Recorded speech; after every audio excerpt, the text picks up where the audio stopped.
Bonjour. Alors, nous sommes maintenant dans le salon d'été de Temps du Corps. Comme vous pouvez voir, l'ambiance change un peu cette année. On trouvait le tatami, on trouvait plus le contact avec le sol, et on a l'impression que c'est une sorte de salon privé.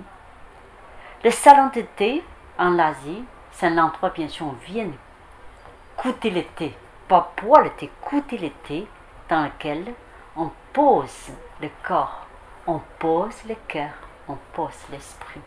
C'est un lieu qu'on sent qu'on peut enfin communiquer avec soi-même grâce à la nature, l'odeur de thé, aussi communiquer avec les autres.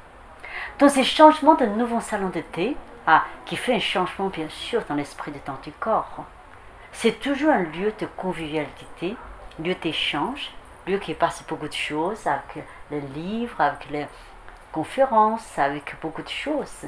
Mais les changements s'orientent vers plus des activités culturelles de communication autour du thé. Donc cette année, de méditer grâce au thé.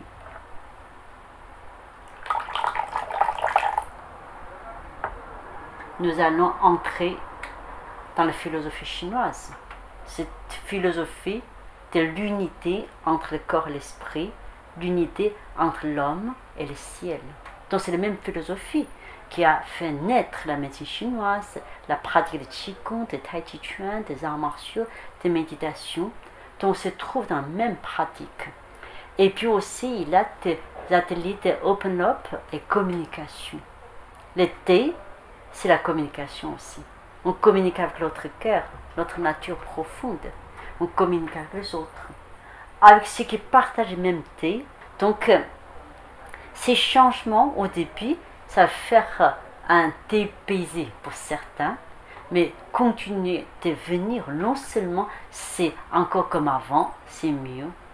À partir du moment où on entre dans cette ambiance, c'est une interprétation d'entrer dans le calme, d'entrer de soi-même.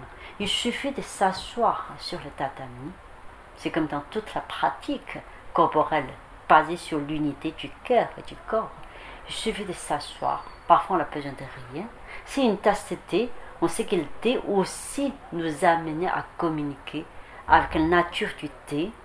C'est la quintessence, la communication avec la nature, avec le cosmos.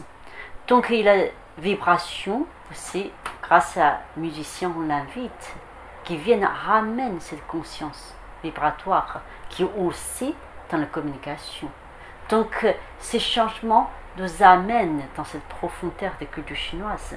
Ce n'est pas la forme qui va nous dépayser, au contraire, grâce au changement de la forme, c'est une autre façon d'entrer rapidement dans le calme du cœur.